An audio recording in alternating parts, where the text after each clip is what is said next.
Not like America ever apologized for their wrongs. Until now, they've got the Native Americans holed up in reservations, and they're poisoning them right now with uranium. 15.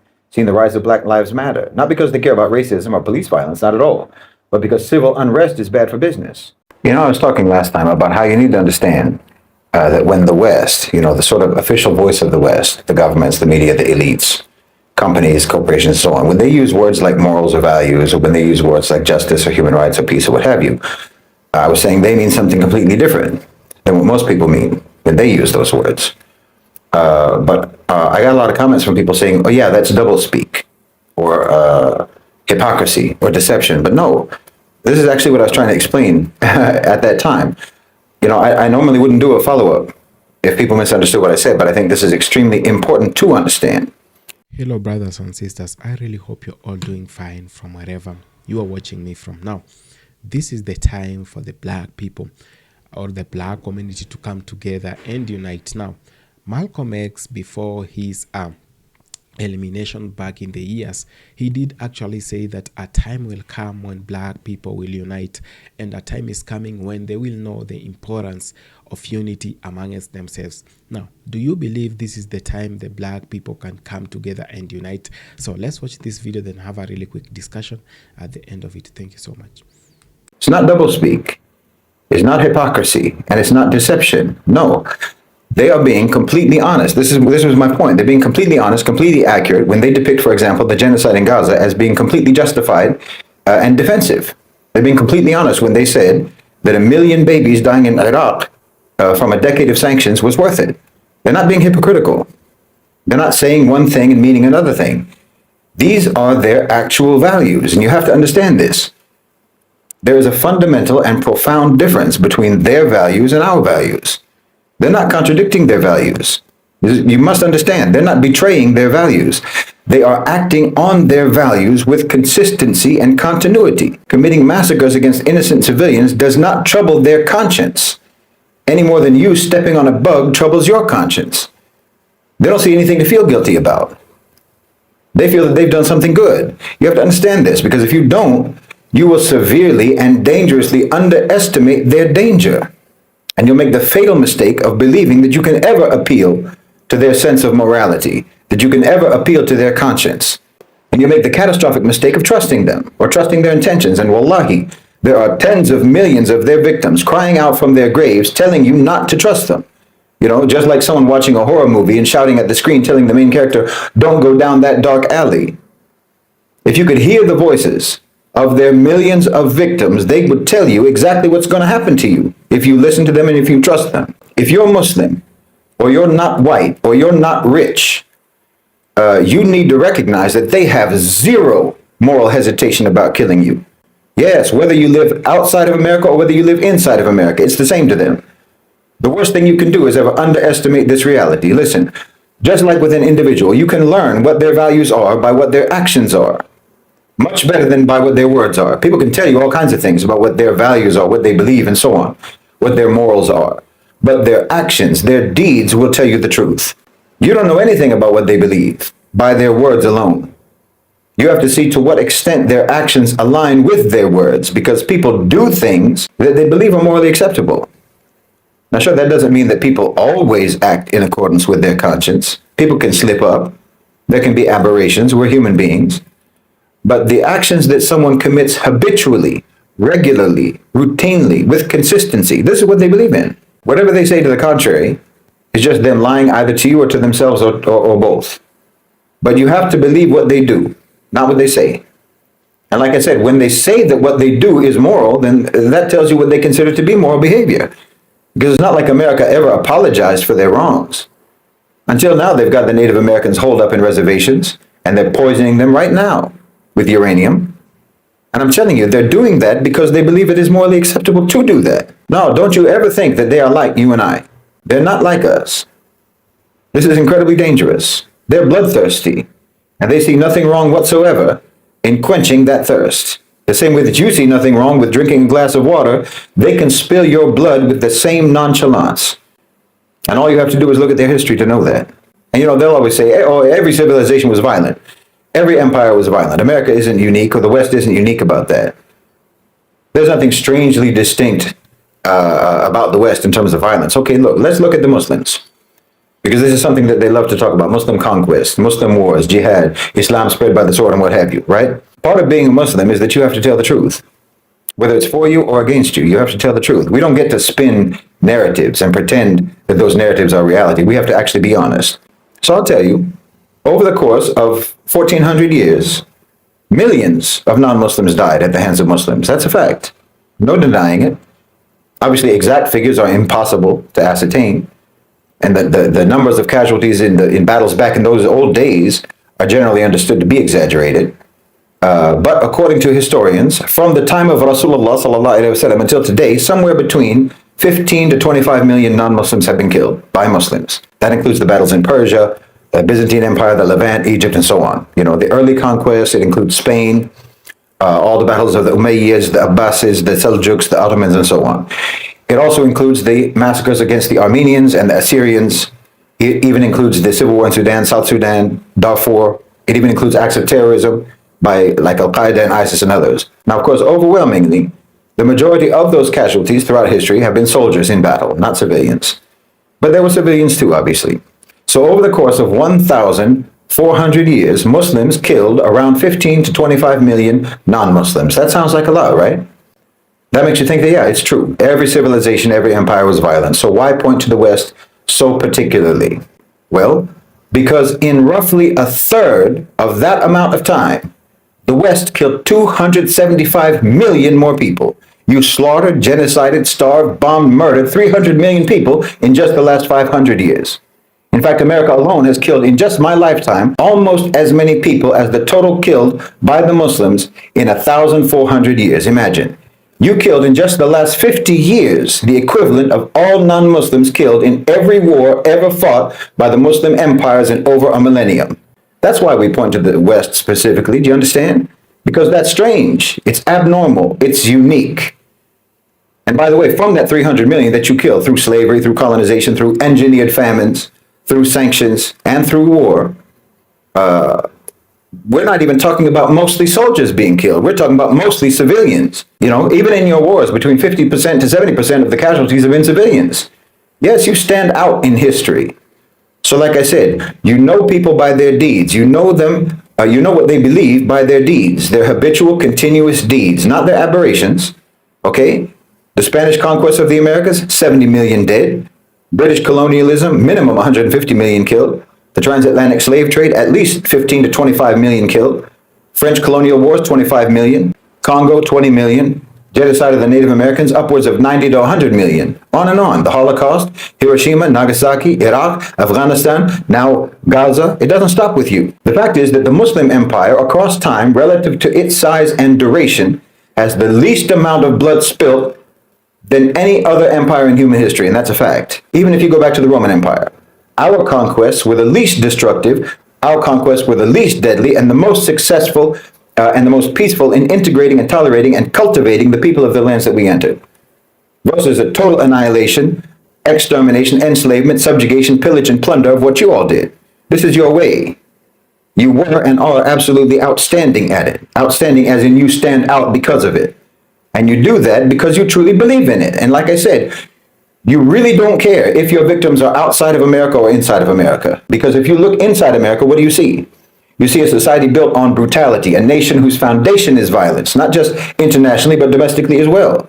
The same ethos that drove the slaughter of the indigenous people, the enslavement of Africans, the subjugation of entire nations abroad, is the same ethos that fuels the police brutality in your streets, the economic strangulation of your poor, the educational deprivation of entire communities, the mass incarceration of your underclass, and the legal subjugation of so-called minority groups.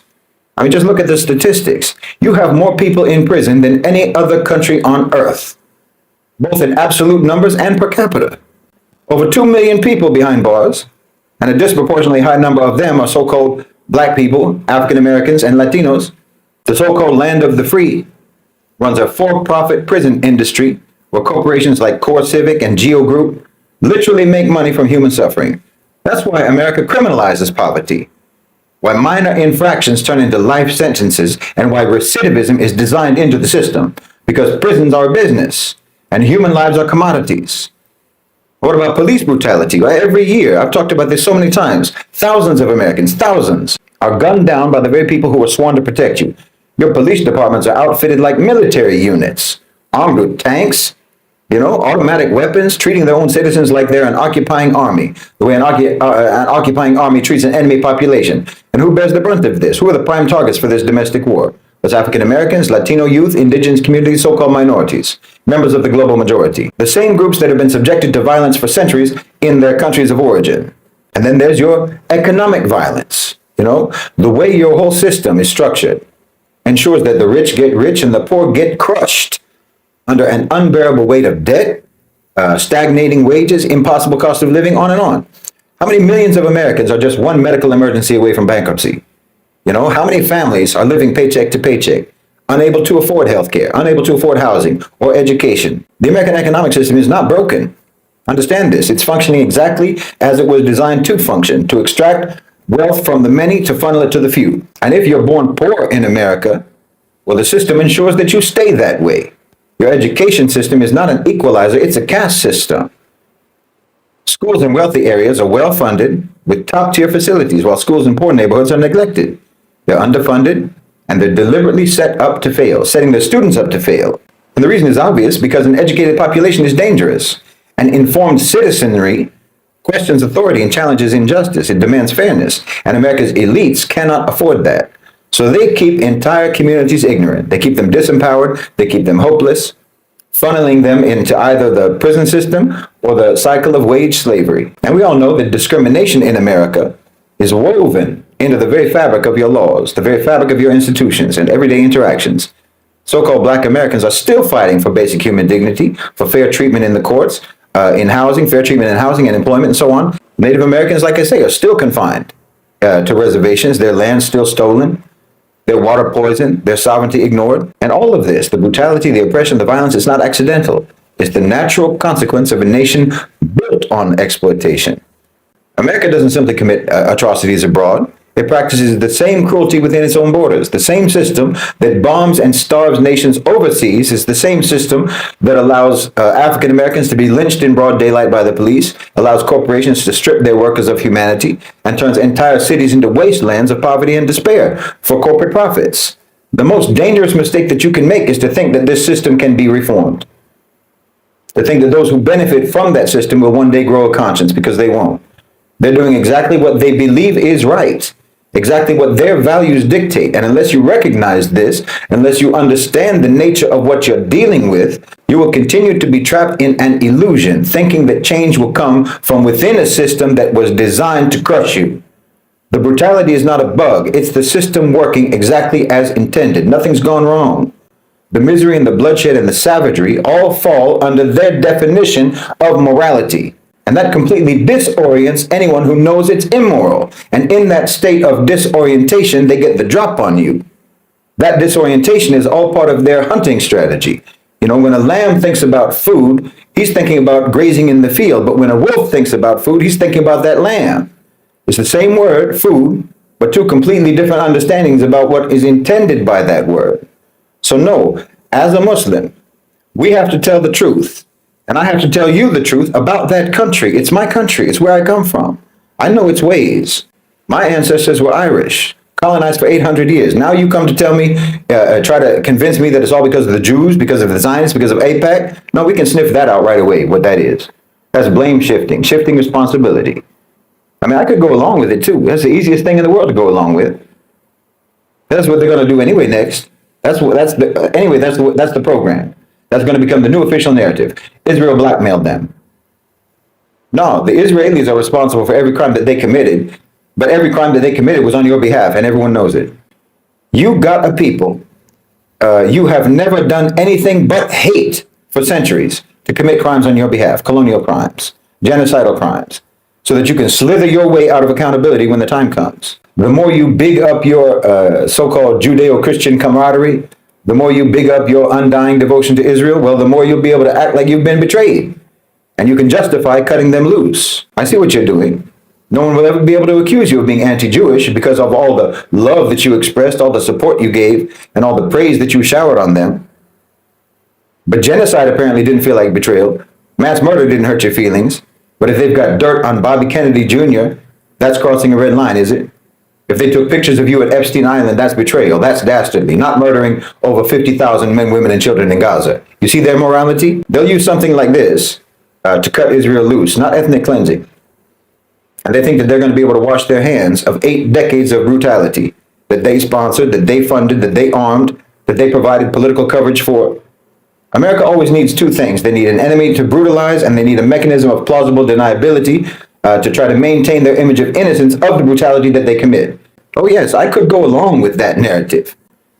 Lay all the blame at the feet of the Jews. Allah knows there's millions of Muslims who are ready to also go along with it, because they are still so enamored themselves with the West, so colonized in their own mind, so indoctrinated with their love for America, and so propagandized and so inculcated with white supremacy themselves that they can't bear to face the reality that no one has ever had to blackmail America into committing atrocities. In fact, it's the exact opposite. The only way to make them not commit atrocities is to pay them off. They've been in the protection racket and the extortion business ever since they had a navy. But I can't go along with that narrative, that blame-shifting narrative. Yes, the Israelis are guilty, but they're nothing but a bunch of white European atheist colonizers. They're nothing but a pseudo-Jewish brigade of American imperialism. That's what they are, imposing American values on Palestine. Every century that America has existed, since 1776, every century has had a higher death toll than the last. From the hundreds of thousands in the 18th century, to the millions in the 19th century, to the tens of millions in the 20th century, and you're already over 6 million in just the last 20 years. You don't get to be that continuously violent, that consistently savage, and that persistently psychopathic, and still get to call yourselves the greatest country on earth, unless that is exactly how you measure greatness. You understand? You've killed in just the last 2 decades almost half the total deaths Muslims caused through dozens and dozens of battles over 1,000 years. You'll say that's because of technology, but you don't understand that that's nothing but an admission of what I'm saying. It's a confession. Because violence and brutality are made possible by 2 capabilities, the weapons and the will. In other words, there's no question about you having the will. So the more technologically sophisticated you become, it just means that the scale of your violence will increase. Because it's just a given that you're going to be violent.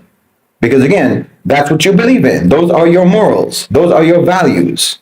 Like, of course, we're going to kill. And if we have more efficient ways of killing, then obviously we're just going to kill even more. That's what you're saying.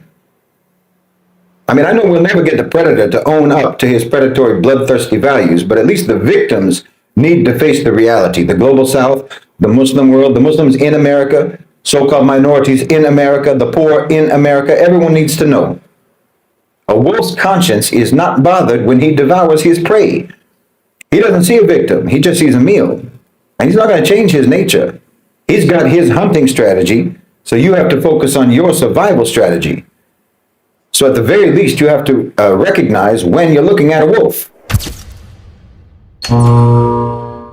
You say that all whites are racist. Can you expound on that, please?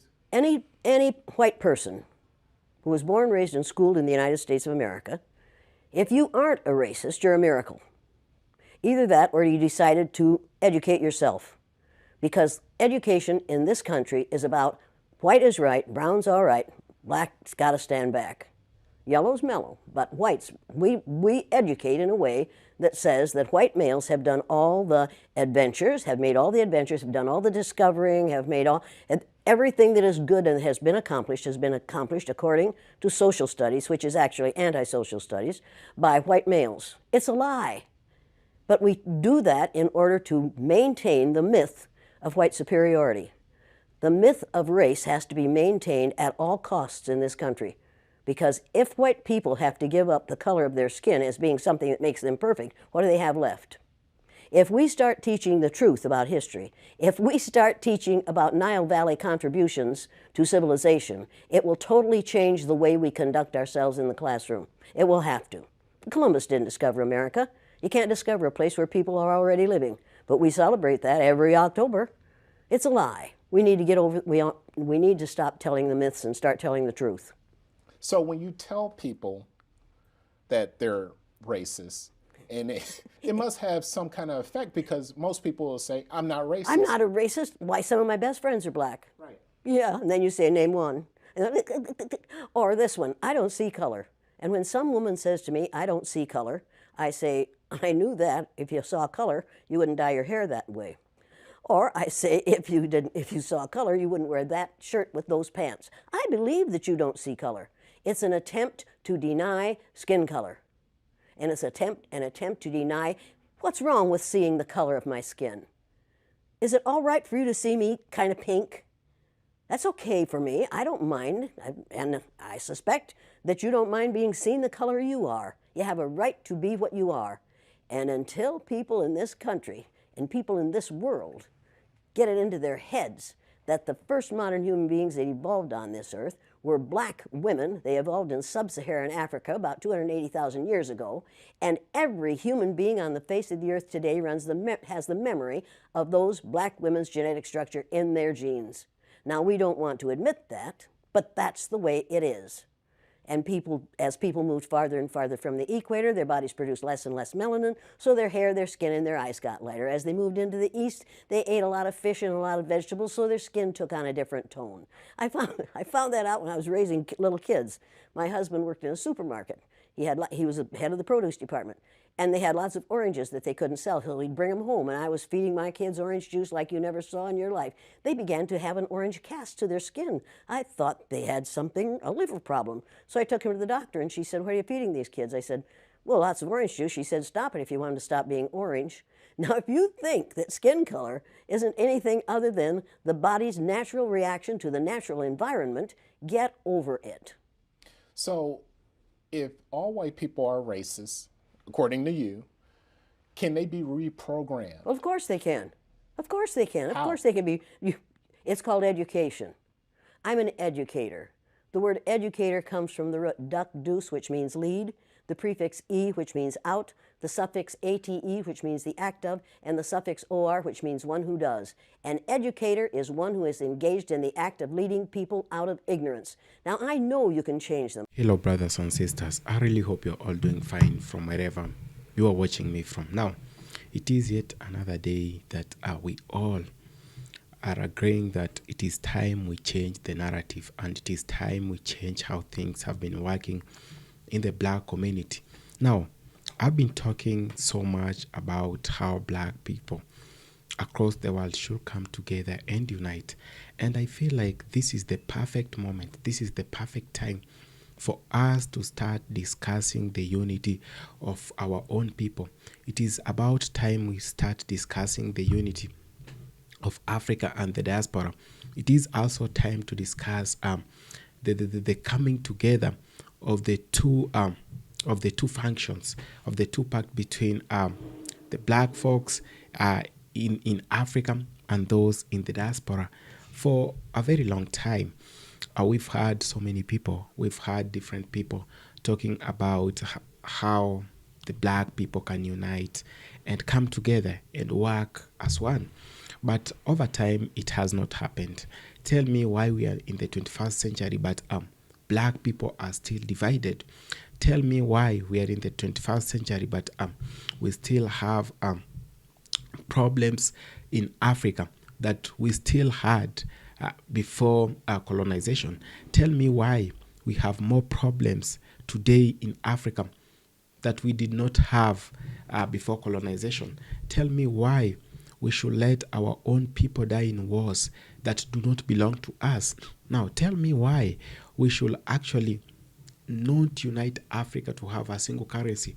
What is blocking us from doing all this stuff? Now, the only reason that I can say we still have these problems is one, we are enemy of ourselves, and we are the enemy of our own progress, and we are the enemy that we've never seen. Now, we might be arguing out that the Western countries have caused more havoc in Africa.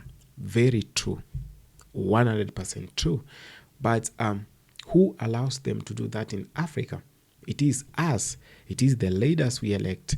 It is those people that have the mandate, the public mandate that have been given to them by the people, These are the people who have gone ahead to sell Africa and to sell the mineral resources from Africa.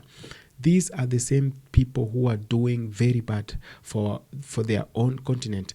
These are the same people who have overseen the looting and exploitation of the mineral resources in Africa. So who else are you looking for as an enemy when you have the enemies in Africa? Now, if we want to change the narrative, then we must change the way we think. We have been thinking that there is a savior somewhere coming to save us from the problems we have. We've been thinking from the brainwashing that was done to us that there is a miracle coming to happen to us. And we've been there comfortably seated waiting for this particular person with the miracle to come and do the magics in Africa and do the magics for the black community. There is no one who is going to do that. And let it be remembered that Martin Luther King and Malcolm X predicted that one day the black folks will unite. And this is whatever will only save them. My goodness, we have been talking about how we need Africa to come together, how we need the diaspora to come together, how we need the Caribbean to unite. But the question is, are we willing? Are we ready to unite? We can talk about unity that we are not willing to take. Are you ready to take the consequences that will come with that? Are you ready to risk it all for the black people to unite? Are you ready to do it all so that you and your brothers and sisters in the diaspora and in Africa can come together? Now, we must confront the lies that we've been telling ourselves, and we must stop the brainwashed mentality that we are carrying along with us. If at all something good is going to happen to Africa or the black community, it is us who will initiate that. There is no miracle that is going to happen. Now, for how many years have the black Americans and the diaspora been crying out for reparations? Have they been paid? They had a black president. Did he initiate that, So there is much, There is no savior for us. No one is coming to save Africa, and no one is coming to save you. It is you who will save yourself. It is you who is going to make sure that things work out in the environment you are. It is you who is going to make sure that things are working out between you and your brothers and sisters, Now, black people have gone through a lot. Now, the brutality part of it is whatever scares me of all, How brutal has the Western system become for the black people? How brutal has the Western system become for our own mothers, children, fathers, cousins, How brutal can it be, even that it has been extended to Africa, Now, if only we unite is when we will have a voice, a one voice that can advocate. We are not there to tell someone our rights. We are there to live our lives. We are there to experience it, and we are there not to ask for favors, but we are there to take whatever belongs to us, rightfully belongs to us. Now, fellas, this is the time. I feel like we should call out each other for all the things that are happening. We should call out each other for the division that is still existing in Africa. How can we watch a divided Africa? How can we watch a divided black community? And with so much happiness, are we even running out of our minds, How can we watch ourselves falling down, We can't just be having single leaders who are going to fight for us. We must also fight for ourselves, We had Martin Luther King. He was eliminated. We had Martin Luther King. He was eliminated. We've had great leaders. They have been eliminated. And some of them who are alive, they are very old, the likes of Louis Farrakhan. So I feel like it is the new generation and the old generation that is going to make sure that things are working out fully for the black people, a lot can be said, but if we are not willing to take the risk, if you are not willing, there is nothing that is going to happen. A lot can be said, from the police brutality, from the social injustices, that have been committed, from a payment of reparations which has not been done, And I do say that our reparations are not grants or aid. These are the rightful things that black people should be given, that they should be compensated for whatever happened to them, that they should be paid because these countries are developed courtesy of the black community. The slavery that happened, that people were enslaved so that they can build these countries, And there is a lot that we can advocate for. We are not only there to advocate for social justice and many other things, We must start by improving who we are, improving the way we think, improving the way we associate with ourselves, amongst ourselves. A problem really exists in Africa, and a problem really exists in the black community, that we've been seeing the black community divided, and we have been waiting for someone to come and save us. There is not anyone who is coming to save us. It is us who will save ourselves, and it is us who can take this by our hands and change the course and the fate of our own selves. There is no one who is coming to do miracles for us. The only miracle we are expecting is us uniting. And anything above or less than that won't save the African continent, and it won't save us. It is also time for us to confront the black struggle, that black people have struggled a lot from the Western systems. And it is time for us to accept that, okay, we've struggled, and we frequently center this around a given system, yes, but the struggles themselves, that have been inflicted on the black people can also be solved by the same black people, Leave alone those people who are telling you that we do not have solutions to the problems that were caused to us by other people. We actually have a solution, and the only solution is for us to unite. Just like Malcolm X said it back then, that black people and the black community will actually do well the moment they unite. And the Western systems are doing everything they can in their powers to stop the unity of black people. But if at all we can forego all the comfortability that we have at the moment, we can do better.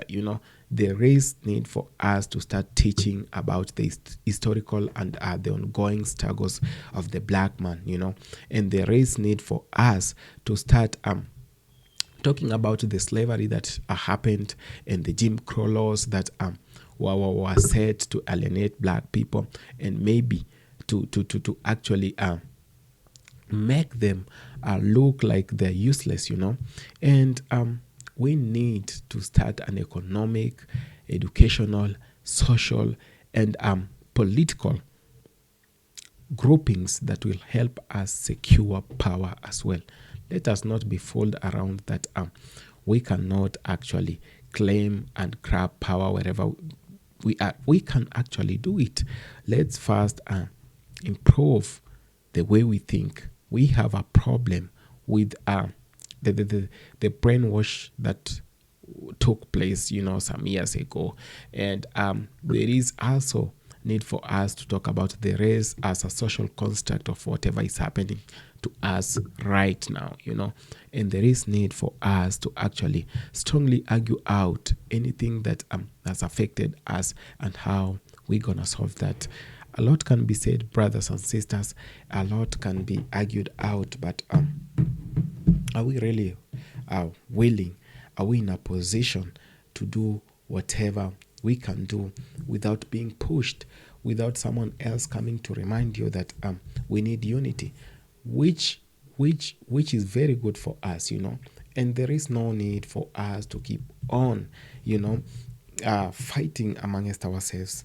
there is a very bigger problem that we have that needs the strength, that needs our unity, that needs us all. So let's not fight amongst ourselves. Let's stop the divisions amongst ourselves and put ourselves and our interests first before anything else, before any division. So thank you so much for having taken the time to watch this video. I really appreciate it. If it's your first time on this channel, please consider subscribing, sharing, and liking the video. Thank you so much.